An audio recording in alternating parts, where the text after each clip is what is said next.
Bona tarda. Avui una mica més tard del que és habitual.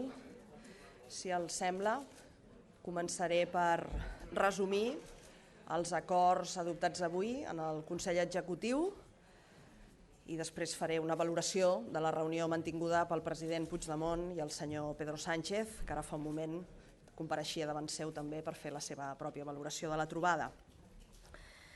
Arrenco, doncs, amb els acords del govern d'avui. En primer lloc, el govern ha aprovat el projecte de llei d'ordenació de les activitats d'espectacles públics i recreatives per garantir la seguretat i la convivència i facilitar l'activitat econòmica. Aquesta norma substituirà la llei d'espectacles vigent, s'ha redactat donant compliment a la directiva europea que obliga a simplificar els tràmits administratius per facilitar, com deia, l'activitat econòmica. Una llei que vol facilitar l'activitat vinculada al món de l'oci, que estableix el règim general de comunicació en activitats recreatives i que vetlla per la convivència i el respecte cívic de les persones no participants a les activitats. Estem referint-nos al compliment dels horaris d'inici i acabament de les activitats, el respecte per l'aforament màxim permès o per impedir que el públic surti amb begudes dels establiments. En cas de no complir-se aquestes obligacions, la llei preveu un propi règim sancionador per a la persona responsable. L'executiu ha aprovat avui avançar 33,4 milions d'euros de fons propis per garantir la inserció sociolaboral de les persones amb discapacitat, per donar continuïtat als centres especials de treball i mantenir els llocs de treball de les persones amb discapacitat. És l'Estat, com saben, qui té la competència en aquesta matèria, qui hauria de pagar el 100% d'aquests fons, encara que els diners que s'hi destinen no cobreixen ni tan sols el 50% del salari mínim interprofessional de les plantilles dels centres especials de treball, i és la Generalitat qui ja fa anys que assumeix aquesta diferència. Però, a més, l'aportació de l'Estat es decideix en el si de la Conferència Sectorial d'Ocupació i Afers Laborals, que a dia d'avui encara no s'ha reunit i, per tant, ni tan sols s'han assignat, ni molt menys distribuïts, els fons finalistes corresponents a l'any 2016. L'executiu, per tant, pren aquesta mesura per no perjudicar la continuïtat dels centres especials de treball, sabent, com sabem, que els CET, els centres especials de treball, són una peça clau de l'economia social, sostenible i competitiva, que la seva finalitat és la creació de llocs de treball adequats a la realitat del mercat i del món de l'empresa, però sobretot un mitjà d'integració de les persones amb discapacitat al règim de treball ordinari. Actualment a Catalunya hi ha 193 centres que donen feina a 14.000 persones amb discapacitat.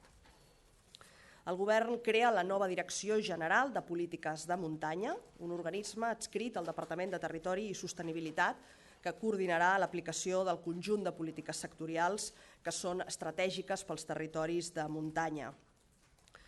En concret, es proposaran i dirigiran programes i projectes estratègics per a aquests territoris que mobilitzin recursos interdepartamentals. S'elaboraran disposicions de caràcter general relatives a la muntanya per garantir aquesta visió més transversal i també es farà el seguiment i l'avaluació de l'impacte que es derivi de les diferents polítiques sectorials. El nou organisme tindrà adscrit el Servei d'Actuacions de Muntanya i implica la modificació del decret de reestructuració del Departament de Territori i Sostenibilitat. El govern aprova també el decret que regula el contingut general de l'accés als cossos tributaris de l'Agència Tributària de Catalunya. Preveu amb això facilitar la mobilitat interna a l'administració catalana en el marc de la nova etapa de creixement de l'agència que vol encarregar-se en un futur de la gestió, la recaptació, la liquidació i la inspecció de tots els impostos vigents a Catalunya. El govern pretén potenciar la promoció dels funcionaris, captar-ne de nous davant de l'increment de la plantilla esperat. L'objectiu del decret passa per regular el contingut general de les proves per l'accés als cossos tributaris de l'agència. En aquest sentit, es preveu la incorporació de 40 persones, com deia, amb l'objectiu de potenciar la mobilitat interna i de dotar-la de més flexibilitat.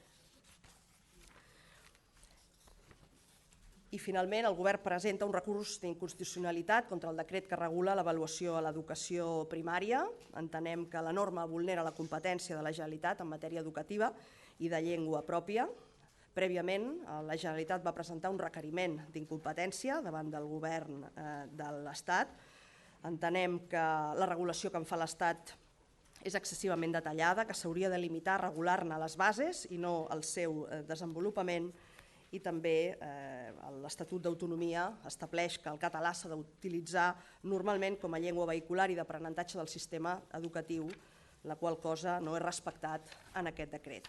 Finalment, els acords de govern d'avui es completen amb 4 nomenaments, un d'ells referit al nou director general de Polítiques de Muntanya, en coherència amb l'acord que els acabo d'explicar, concretament recau a la figura del senyor Albert Alins i Abad, i 3 nomenaments més, un relacionat amb el Departament de Salut, la senyora Candela Calle i Rodríguez, nova directora de l'Institut Català de la Salut, i pel que fa al Departament d'Afers Exteriors, Relacions Institucionals i Transparència, el nomenament de la senyora Núria Espuny i Salvador com a directora general de Transparència, Dades Obertes i Qualitat Democràtica, i el senyor Plàcid García Planas Marcet com a nou director del Memorial Democràtic.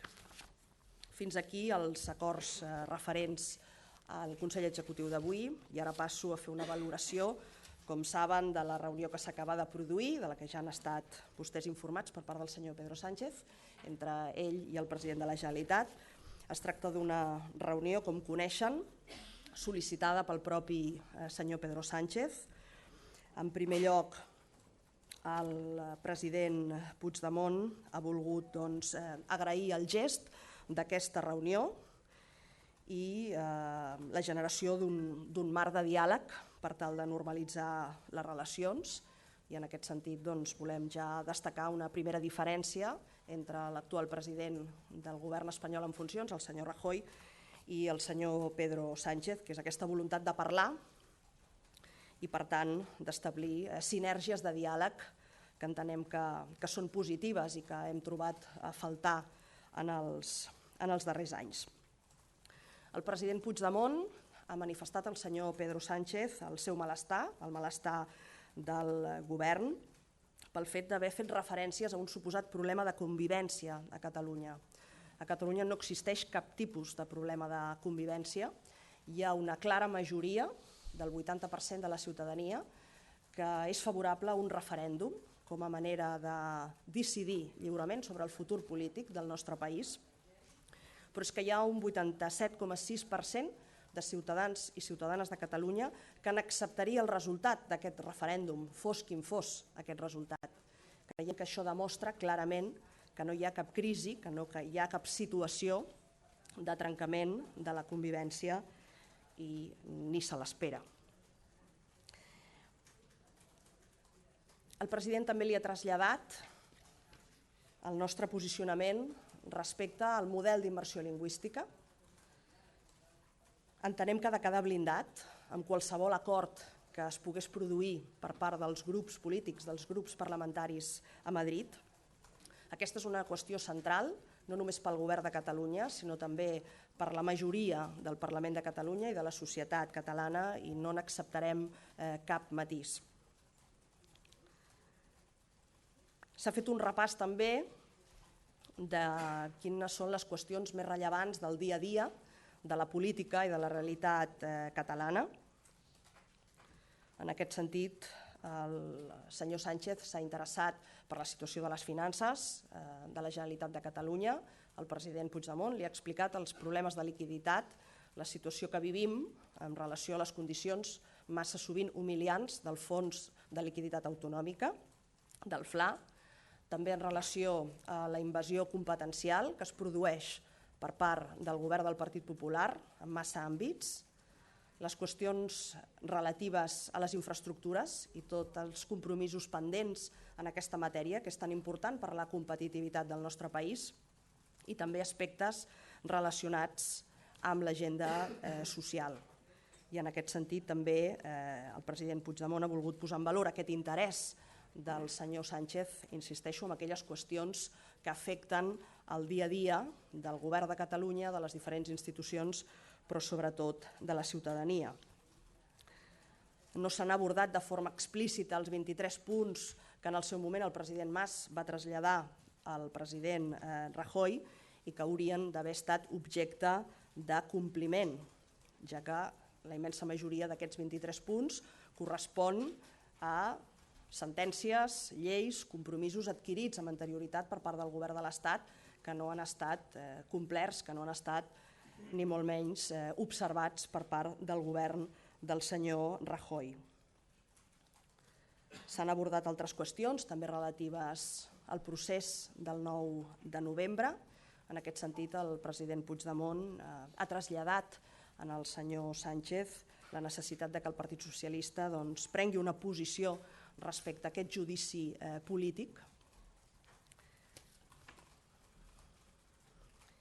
i sobretot ha posat de rellevància que les posicions relatives al full de ruta, al mandat democràtic sorgit de les urnes el 27 de setembre, es manté absolutament inalterable per part del govern de Catalunya. Entenem que aquest és un full de ruta i un compromís contret amb la ciutadania que és legal, que és legítim i que està validat a les urnes i per tant validat amb una majoria parlamentària que es concreta en el Parlament de Catalunya, insisteixo, amb una àmplia, amb una majoria absoluta.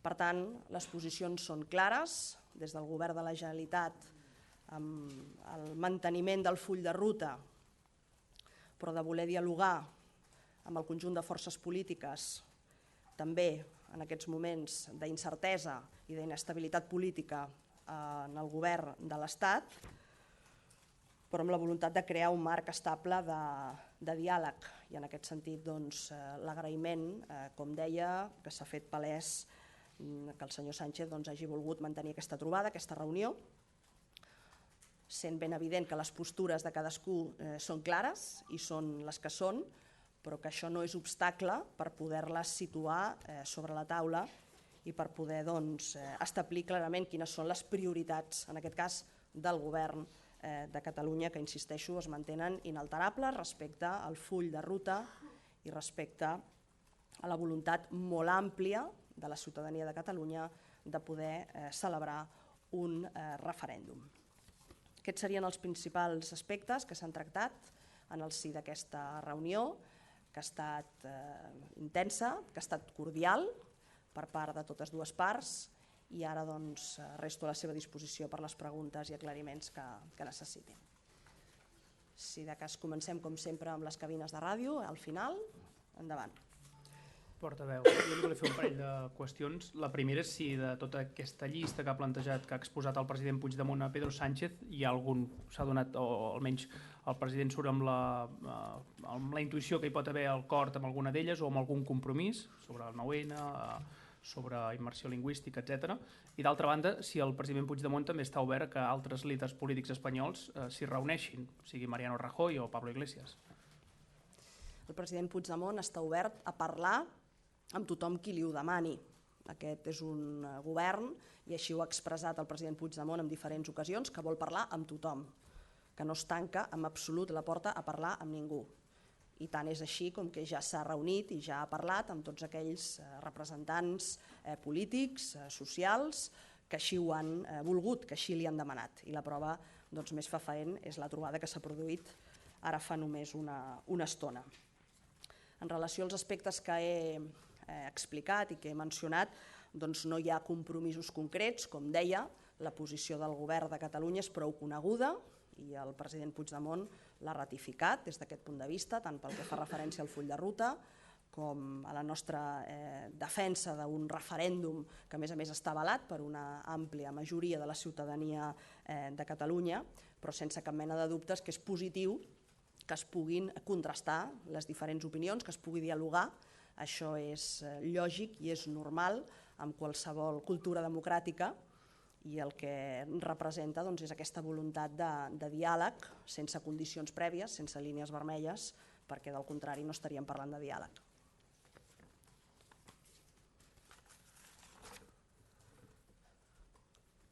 Què més?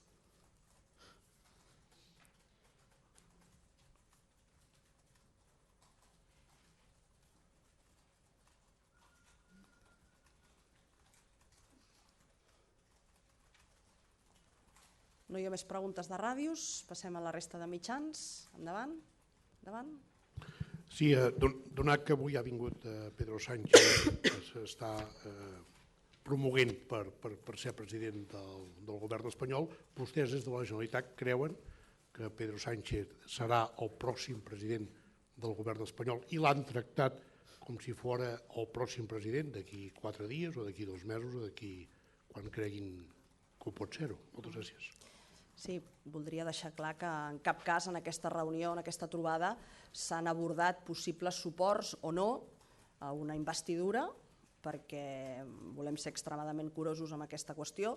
Aquests posicionaments corresponen a les formacions polítiques, als grups parlamentaris a Madrid i, per tant, als seus representants polítics. No s'ha abordat en cap cas aquesta qüestió, però crec que és prou evident per les temàtiques que s'han posat sobre la taula i que s'han tractat, que el senyor Pedro Sánchez ha actuat i ha vingut al Palau de la Generalitat a reunir-se amb el president Puigdemont més com un candidat a la presidència del govern de l'Estat que no pas com a secretari general d'una formació política. Però insisteixo, en tot cas, no s'ha abordat cap qüestió que tingui a veure amb allò que és propi, no del govern de Catalunya, a qui no li correspon, sinó de les formacions polítiques amb representació a Madrid.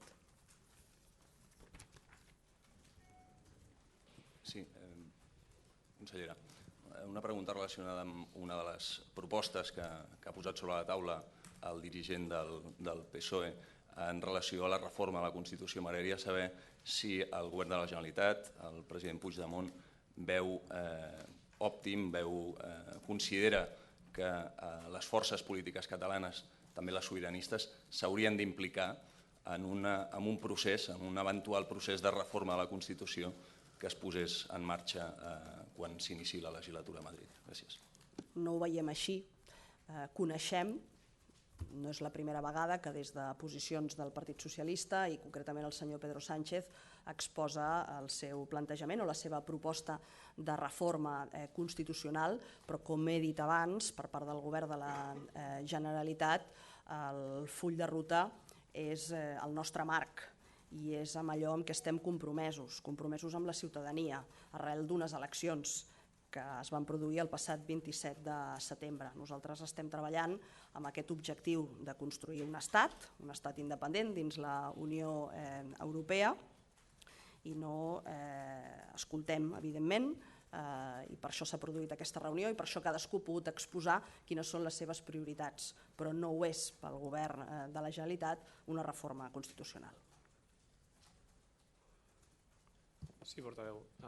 Aquí darrere. M'agradaria saber, quan el president Puigdemont li ha comentat al senyor Sánchez que no li havia agradat l'expressió crisi de convivència, què ha respost el senyor Sánchez, si ho ha defensat o si s'ha disculpat.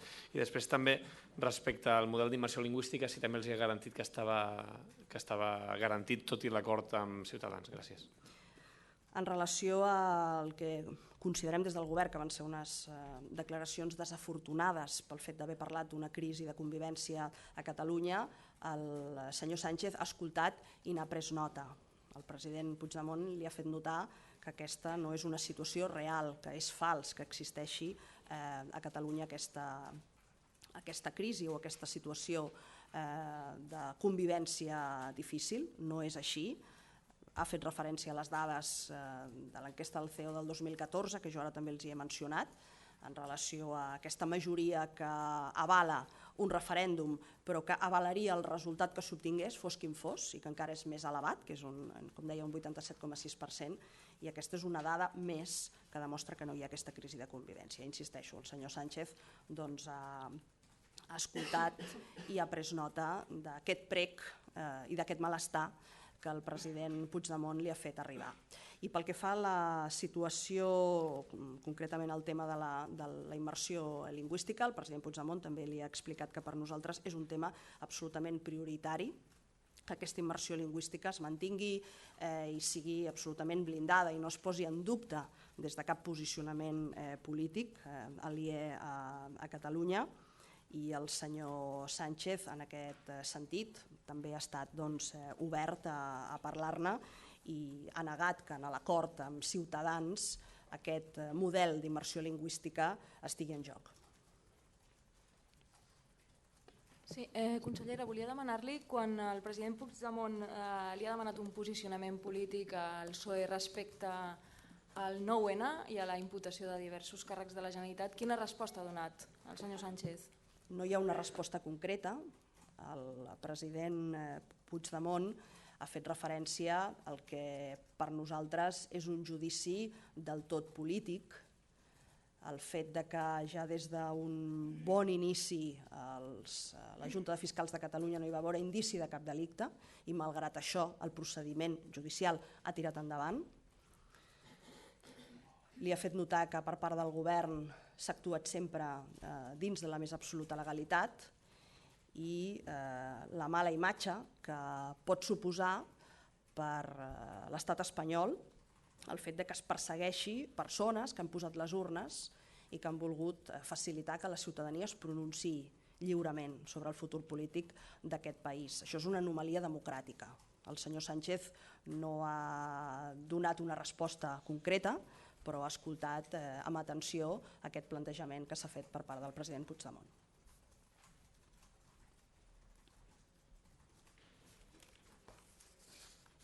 Escolti'm, perdoni, jo li he preguntat al senyor Pedro Sánchez sobre el famós referèndum. El famós referèndum em refereixo a referèndum d'autodeterminació, no de Constitució. I ell ha dit que el president Puigdemont està clarament a favor del referèndum i ha recordat una cosa, que Catalunya sí que es pot va presentar una proposta a favor del referèndum i això fa 2 mesos o uns quants mesos i vostès van votar que no. En canvi ara estan a favor. Jo només sento parlar del referèndum aquí i a Madrid. No coincideixo gens amb la seva apreciació. Jo crec que no només es parla de referèndum, he dit ja en diferents ocasions i ho he comentat també ara en aquesta roda de premsa, que per part del govern es manté inalterable el full de ruta que sorgeix de les eleccions del 27 de setembre.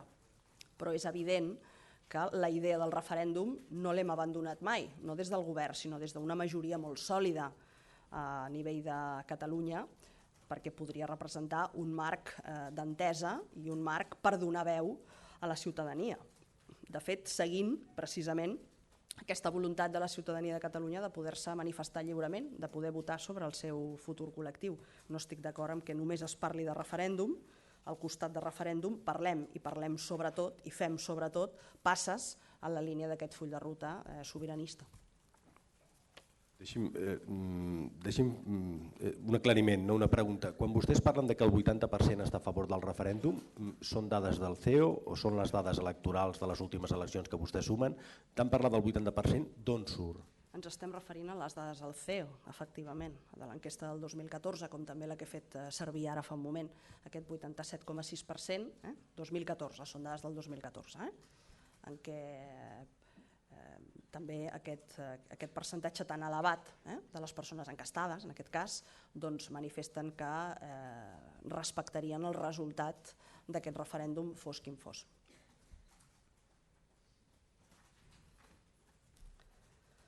A mi m'agradaria fer una pregunta al marge de la reunió d'avui. Té a veure amb el tema del termini dels 18 mesos. La setmana passada escoltàvem Artur Mas dient que no es podia demanar al govern que declari la independència en 16 mesos i avui l'exconseller Mas-Colell deia que fixar un termini de 18 mesos pot distorsionar i afegeix tensions innecessàries. M'agradaria saber si han parlat sobre això a la reunió del Consell Executiu i quina és l'opinió que li mereix al govern aquestes declaracions. Doncs no n'hem parlat a la reunió del Consell Executiu sobre aquestes declaracions, però crec que no són gens diferents de les que ens poden haver sentit dir a diferents membres del govern, el propi president Puigdemont, també el vicepresident Junqueras o a mi mateixa, en el sentit de que el període de 18 mesos, ara ja 16 perquè han passat 2 mesos, és un període que ens vam fixar perquè entenem que és suficient per poder articular tots aquells mecanismes, estructures i normatives, marcs legals necessaris per construir aquest estat, la qual cosa sorgeix, insisteixo, del mandat i del full de ruta del 27 de setembre, sense que en cap moment aquests 18 mesos o aquests 16 mesos s'hagin de convertir en un element que el que faci sigui lligar-nos de peus i mans. Jo crec que ha quedat prou clar que és un termini que volem complir i que treballem per complir escrupolosament, però que no representa un problema el fet que en lloc de 18 mesos finalment en siguin 17 o en lloc de 18 mesos finalment en siguin 18. És important el termini, És un termini que ens hem marcat per complir-lo, evidentment, però el més important és el contingut, és a dir, tot el que estem fent i tot el que ens queda per fer, evidentment, per poder assolir aquests objectius. Per tant, crec que són declaracions aquestes, insisteixo, i moltes altres que s'emmarquen dins aquesta lògica.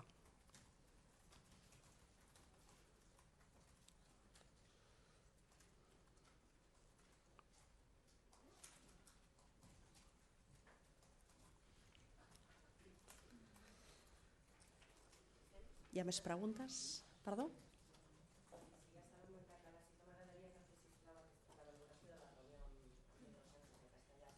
Molt bé. Passem al castellà, doncs? Perfecte. Disculpin. En relación a la reunión mantenida entre el presidente Puigdemont y el señor Pedro Sánchez, esta ha sido una reunión solicitada por el propio señor Sánchez, que el presidente Puigdemont ha agradecido desde esta voluntad de diálogo y de poder contraponer las posturas y los planteamientos de ambas partes. El presidente le ha trasladado al señor Sánchez la voluntad de este gobierno de cumplir escrupulosamente con el mandato democrático que surgió de las urnas de las elecciones catalanas del pasado 27 de septiembre. Le ha trasladado también su profundo malestar por el hecho de haber hablado de una supuesta crisis de convivencia en la sociedad catalana. El presidente Puigdemont ha hecho referencia a que existe en Cataluña una amplísima mayoría, de más del 80% de ciudadanos y ciudadanas que están a favor de un referéndum y en mayor proporción todavía, en un 87,6%, manifiesta que aceptaría el resultado de este referéndum fuera el que fuera. Creemos que ello demuestra también la inexistencia de cualquier situación crítica desde un punto de vista de convivencia. Y el presidente Puigdemont le ha trasladado que estas declaraciones no se repitan porque no son ciertas, no existe esta situación. También la preocupación por determinados discursos que hemos escuchado sobre el hecho de que un acuerdo entre el Partido Socialista y Ciudadanos pudiera poner en crisis el modelo de inmersión lingüística que existe en Cataluña. Para nosotros, para el Gobierno de Cataluña, esta es una cuestión principal que no admite ningún matiz. Y en ambas situaciones o ante ambos planteamientos, el señor Sánchez ha estado receptivo, ha escuchado y ha tomado nota de dos cuestiones que para nosotros son, insisto, tremendamente importantes. Se ha hecho también un repaso de la situación que atraviesa Cataluña desde un punto de vista económico, desde un punto de vista social. El señor Sánchez se ha interesado por la situación financiera de la Generalitat. El presidente Puigdemont le ha explicado las dificultades desde un punto de vista de liquididad, las condiciones a veces humillantes que sufrimos en relación al acceso al FLA, también en relación a los conflictos y a las vulneraciones competenciales por parte del Gobierno del Partido Popular, los incumplimientos en materia de infraestructuras y la agenda social. No se ha entrado al debate ni al detalle en ningún caso de los 23 puntos, aunque en algún momento antes de la reunión se había hablado de ello, pero no se ha entrado a debatir sobre los 23 puntos que el presidente Mas trasladó en su día al presidente Rajoy, cuestiones que deberían estar todas ellas cumplidas y ejecutadas, pero en absoluto es así.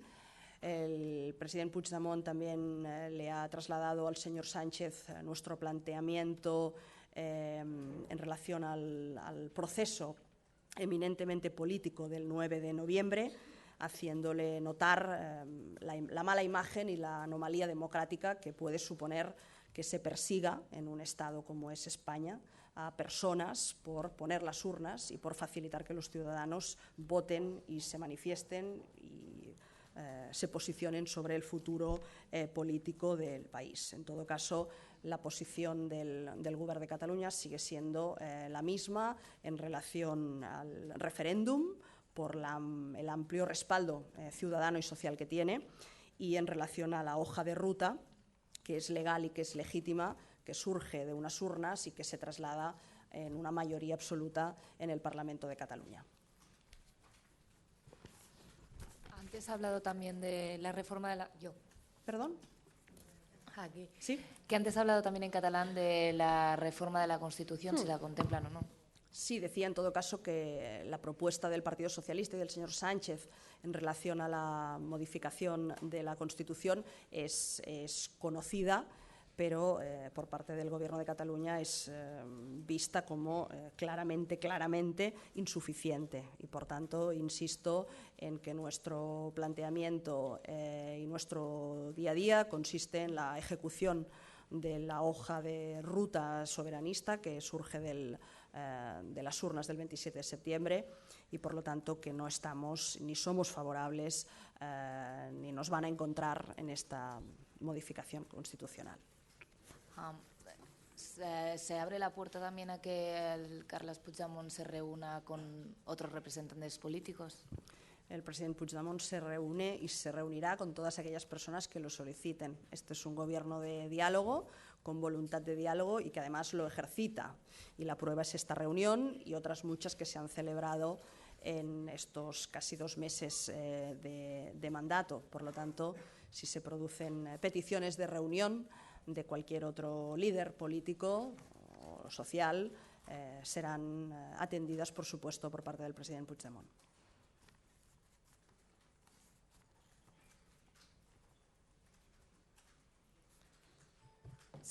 Las declaraciones sobre Mas-Colell, sobre los 18 meses también.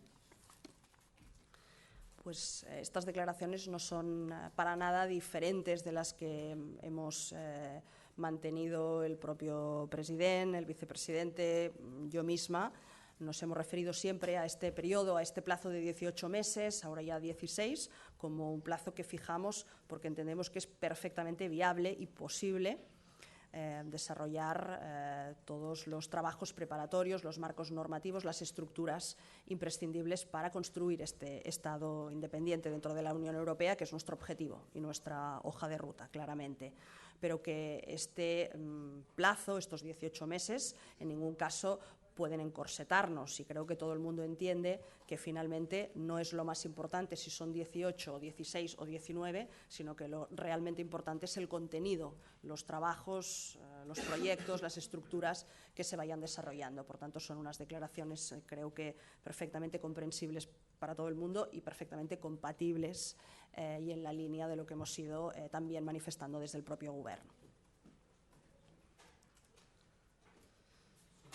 ¿Sí? ¿Cuál es el recorrido que tiene este diálogo que ha empezado hoy? Si es que tiene recorrido, sobre todo cuando las dos posiciones parecen muy claras en su propia posición, ¿no? Pues yo creo que cualquier diálogo sincero como el que hoy se ha producido, con respeto por las posturas de los otros, siempre tiene recorrido. Por lo tanto,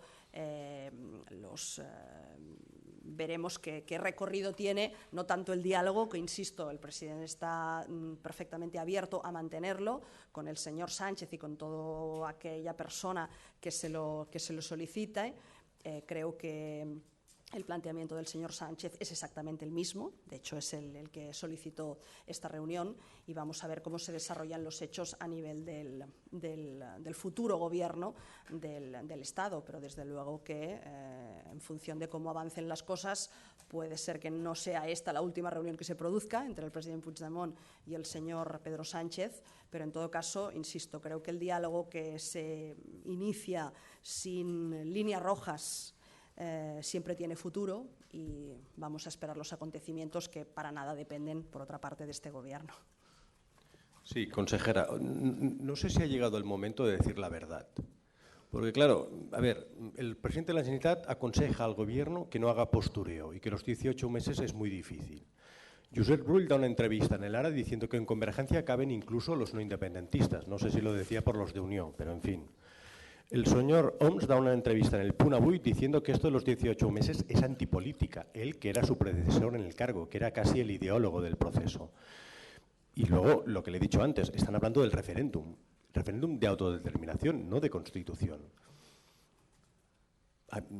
Usted me dirá que no, pero es que aquí hay un cambio de registro, claramente.